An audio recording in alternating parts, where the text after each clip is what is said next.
today we will look at SD 47.21. This is the last sutta in this volume, entitled Cheta Kassapa Gota Sutta, the discourse on Kassapa Gota and the Trapa, as 9.3. Sometimes this is simply called Cheta Sutta, the discourse on the Trapa. The theme of this sutta is even when no one heeds the Dharma, we should keep on with our practice. We should keep to our practice.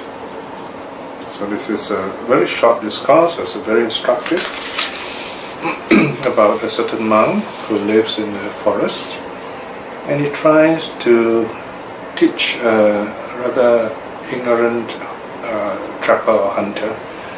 Unfortunately, the hunter is unable to give any attention to the instructions. And then a certain deva intervenes.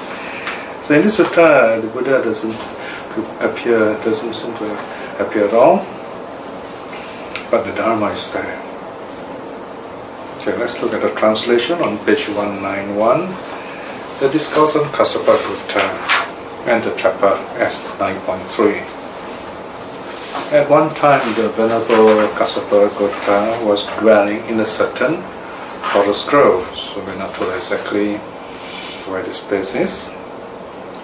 Now at that time, the Venerable Kassapa Gota, who had gone for his day rest, admonished a certain Trapa. Okay, the day rest is kind of like a midday siesta. Certain times in India, especially during the hot season, the middays can be very warm. So the monks, after their midday meal, or generally at midday, they will sit under a tree and try to meditate. I said try to meditate because those who are not saints, those who are new, can have difficulty. Even sometimes the better monks, nuns especially, when they meditate at this time, Mara will appear to them. Mara will come to distract them. So we can see here, of course, Mara is a kind of embodiment of any kind of distraction when we are tired, sleepy, like for example after a heavy meal.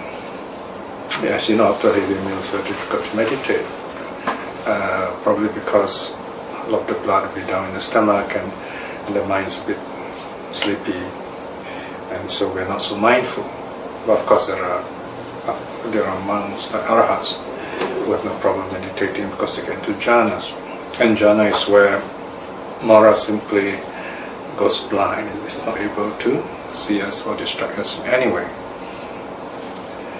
Okay, so this monk is taking his day rest, but he sees a hunter, and hunters, kill animals. So he was trying to admonish, trying to teach this hunter not to kill. So it's not an easy thing to do. So this first part is just one line, it's the second verse. And this hunter, of course, pays no heed, is too busy, is unable to concentrate. And then in this forest there is a devata, there is a deity, a forest deity living there, and this deity appears to this Kassapa Gota. Now such appearances normally would hint to us that this deity probably is a past relative of this monk, or maybe there is some good quality in this monk, so this is able to see this devata, this deity, or this forest spirit, if you like. Section 3. Then a devata haunting the forest grove, desiring to inspire a sense of urgency in the Venerable Kassapa Gota, approached him. So that is very interesting. We find not the Buddha teaching the monk, we find the devata approaching this monk to inspire him. In other words, here samvega, urgency, meaning to keep to his practice. Of course, perhaps we have to imagine the circumstance here. It's possible that this devata is observing how this monk is so diligent in trying to instruct the hunter, but failed to do so. So not to let the monk feel discouraged, this devata appears to the monk and kind of like remind him not to be discouraged, remind him of his own practice. Of course, from this kind of situation, we can surmise that the monk probably is quite new to the teaching, so he's practicing on his own. Maybe he has not reached any attainment. So this devata appears to arouse samvega, sense of urgency, a kind of religious feeling for what we really need to do. This kind of urgency can be very powerful. It's the word that describes, for example, the experience of Prince Siddhartha when he saw the first 3 sights. Those are, in fact, when he sees all the 4 sights, they can describe as samvega. But the first 3 sights especially can be very troubling. Seeing an old man, a sick man, a dead man, those are embodiments of the 3 Ds, decay, disease, death. So that really troubled the young, thoughtful Prince Siddhartha. And then he sees the 4th sight, the 4th vision, that is this very calm, peaceful, holy man. Of course, he's not a Buddhist monk, he's just a holy man. And this last sight is very inspiring. So, well, in a sense, samvega can apply here as part of all the 4 sights, giving Prince Siddhartha a very big hint on the way out. In other words, it gives me a sense of relief, a sense of joy even, to know that there is a way out, and that we would call pasada, a kind of a joyful faith that there is a solution to a problem, that there's something good present, giving us an opportunity to correct ourselves, to better ourselves. So that is samvega and pasada. So now coming back to the story of Kassapa, so this devata appears and admonishes, gives some advice to the monk. Section 4. Having gone up to the Venerable Kassapa Gota, he addressed him in verses thus: Giri dukkha charang chetan appa panyang acetasam akale ovadam bhikkhu mandova patibhatimang. Meaning, the hunter roaming in the rugged hills with little wisdom, mindless or dull, a monk who admonishes him untimely strikes me as dull too. So there's a bit of humor here. In fact, you find this devata, we're not sure, we're not told whether this devata has attained any levels or not, but it's certainly a wise devata. And as you know, forest devas do listen to the Buddha, especially when the Buddha is in the forest. They have very limited powers, but of course they are still able to listen to the Dharma. So basically he's telling this monk, he says, well, this hunter is not ready for the Dharma, his mind is all on the hunt, so it's not focused. So you try to teach him, it's not very helpful. Of course, it's not really good advice, because the Buddha wouldn't have given up, for example. But anyway, we've got to imagine a bigger context. I mean, it could be any one of us. We try to advise someone, to teach someone, and not to do something wrong, something bad, and this person is not ready. The problem is we have not spoken at all, we've never advised this person at all. I mean, it'd be worse, right? Then this person may one day turn back on us and say, why didn't you advise me? Why didn't you tell me at that time, right? So in that sense, silence is not an option.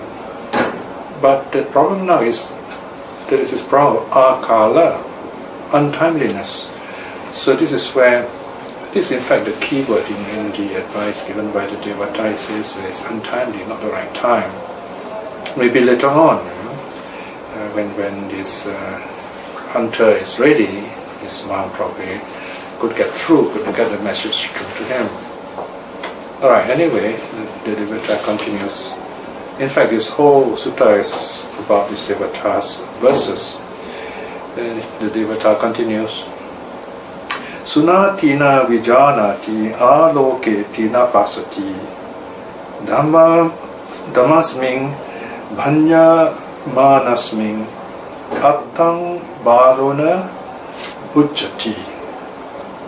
Who hears but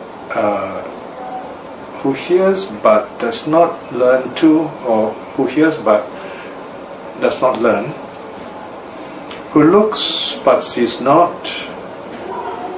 When the Dharma is being spoken, the fool understand not its meaning. Okay, so here we have some very interesting sayings.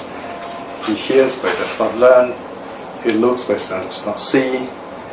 So when such a foolish person hears the Dharma, won't be able to understand. Right? Sunati na vijanati. Right? So sunati means to listen, vijanati means to understand. Then aloketi means to see, have to look, right? So here we have very interesting, you can see the difference in just like in English, aloketi means to look, like look around. Pasati means to see, right? So from the word pas or dars, we have get the word vipassana, right? Pasati, vipassati, so this all come from the same root word. So just because we look doesn't mean we might not see. Right? So look is a kind of physical action, but to see there is an engagement of the mind. Of course, in Buddhism we always say engage in a wise way, to wisely consider something. But what does that mean? It means to see the whole process right now, what is happening, the rise and fall of things. There is just this now going on before us. So when we do that, then we see reality. Now then we have the next verse, the last verse. Sachepi dasa pajjato. Sorry, I'll read it again. Sachepi dasa pajjote dharo isa si Kassapa.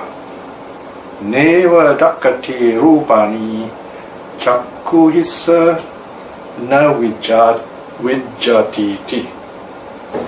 Okay, he addresses this man by name. Okay, so there's some connection, karmic connection there, if you like.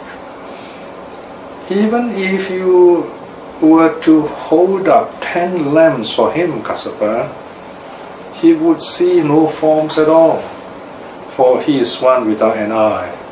Okay, here again it's poetic language, without any eye. In other words, spiritually blind. Okay. So the teaching, and so to speak, this is not the Buddha speaking, so you find this teaching is inconclusive, it's in a sense very negative. The devata is saying, don't do this, you will succeed. But the whole idea is to arouse samvega, spiritual urgency in the Kassapa devata. What the devata is trying to do is to tell this monk, keep to your own practice. Don't give up your own practice. Okay. So line 8 says, then the Venerable Kassapa, moved by the devata, felt a sense of urgency. So that conclusion is quite a happy one, in the sense that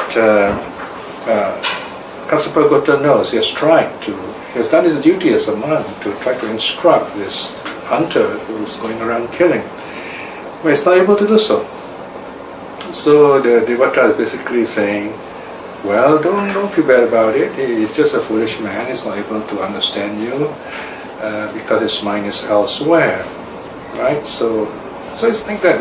There are some people in this world. It's very difficult to reach out to them.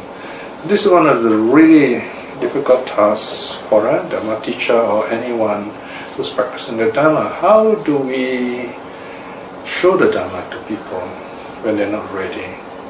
Because if they're not ready, they will just shut down, or they might even have a wrong view about the Dharma, and we will never be able to reach out to them until something really bad happens.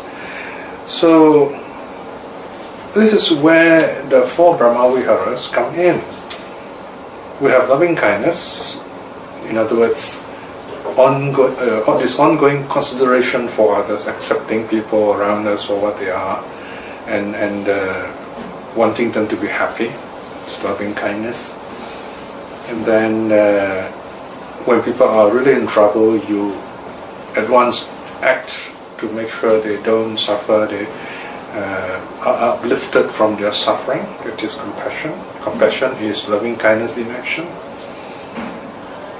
Then they become happy, or you see people practicing and meditating and they're happy, then you feel happy yourself. So you're rejoicing in the happiness and goodness of others. That's the third divine abode. That is gladness, mudita. Now comes the key one here, which applies to Kassapa, that is equanimity. Sometimes we try very hard to help others, we give them the best teachings, we inspire them, we spend some time, or a lot of time with them, but still we don't seem to be able to reach out to them. They're still caught in that rut, a cycle, a samsara of wrong behavior, of predictable conduct. So their views are still wrong and so on. So what do we do? Does it mean we should give up? The point is quite simple here. Our lives, our spiritual lives are not defined by the failures of others. We define our own spiritual lives, or the Dharma defines our spiritual lives. So, but if we do not practice the Dharma, our spiritual life is still undefined. In other words, we still do not know exactly what it is. So, no matter what happens out there in the world, despite all our best efforts, if things do not change, we still must go back with our practice. Because when we're able to practice properly and well, and we attain higher levels, then we are more ready and more effective to reach out to others. And in other words, timeliness is very important. So that, in a sense, that the key word here is in the devata's advice here, and the word is akale, in other words, untimely, a wrong time. So even wise teachers like the Buddha would teach the Dharma at the right time. So presenting the Dharma at the right time is very important. The question of when is the right time? Again, it's not easy to define the right time. Well, we can, on a very simple level, say that the right time is when people are ready, they are at peace with themselves, and they are happy. Happy in the sense that their minds are open and ready. Okay, that's a good time. That is why we dedicate one day a week. In traditional Buddhist countries, it's the full moon day, new moon day, and the moon days. In other words, once a week. That's how the holiday started anyway. And that's the time when people would kind of take a break, take a rest from their daily routine, and they come just to listen to the Dharma. That's a good time.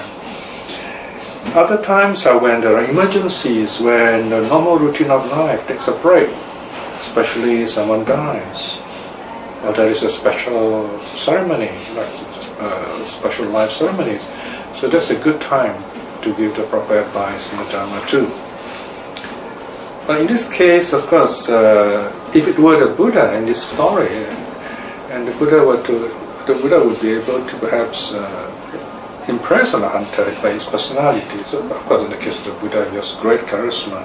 So this hunter would be able to kind of suddenly stop his actions and listen to the Buddha. After all, we must remember the Buddha did engage someone like Angulimala, the serial killer. Right? So we're talking about the spirituality of a person also. So we all have certain levels of spirituality. Again, it's very difficult to measure such levels of spirituality, because when we teach to others, the level of spiritualities and readiness in others are also different. So in other words, it's a very dynamic situation. Sometimes if we are very mindful, then we just give a simple command of the Dharma. This other person at once appreciate.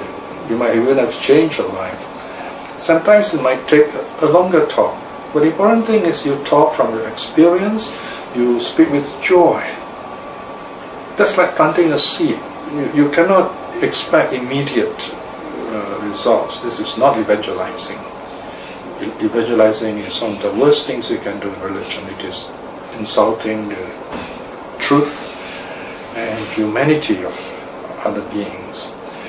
Whereas when you teach the Dhamma, we respect the other person. To respect means to take people as they really are at that point in time, at that level that they are at, and to respect the teaching of the Dhamma. So once they hear the Dhamma, the seed has been planted. In time, they will remember.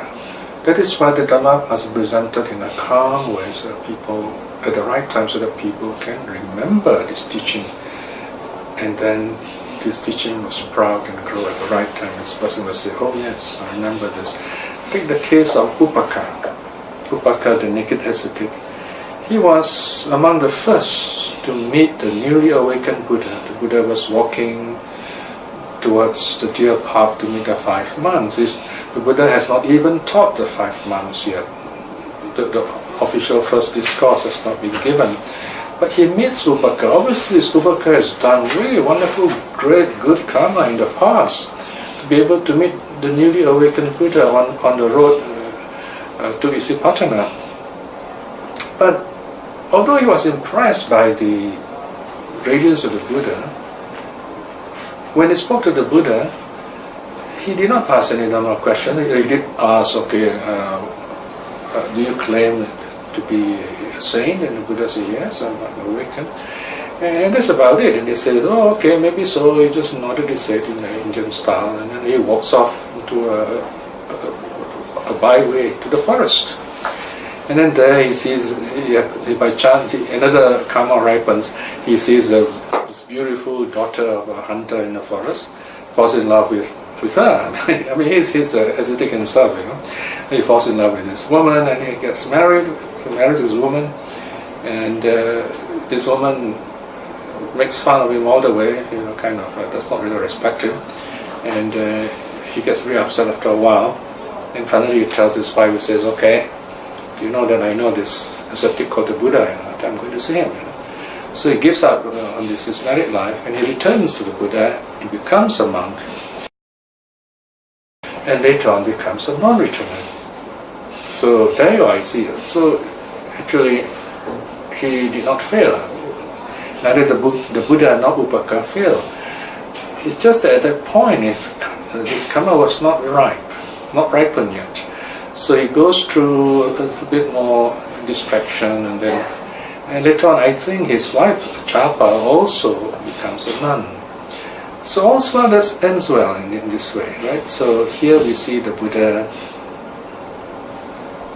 just saying hello to Upaka. Actually, there was no Dharma transmitted, but Upaka was impressed by how the Buddha looked, the peace, the calm, and he returns to the Buddha and becomes a monk. So this is where the lesson is quite simple, really. If you present the true Dharma to anyone, or for that matter, if you look at the true Dharma in your practice, in your studies, it will always have some kind of positive impact on you. So when you do tell people some good Dharma in the right time, this Dharma will change their life, will upgrade your life in some way at the right time. So this is what is the lesson of this teaching here. In other words, do not give up, especially our own practice.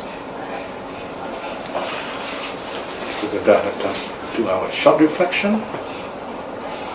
The Dhamma is constantly reminding us to keep up our practice, no matter what else we do or we have to do. As long as we are not awakened, we have to continue practicing, inspired by the Dharma that we see around us, so that by all this goodness that we accumulate within ourselves, we're able to make the aspiration. By all this goodness, may we, in this life itself, be blessed with the courage and wisdom to aspire to stream winning at least. And by the same token, by the power of the three jewels, let us send out our loving kindness to all our loved ones, our family and friends, and people who have been kind to us and supporting us. May they be well and happy.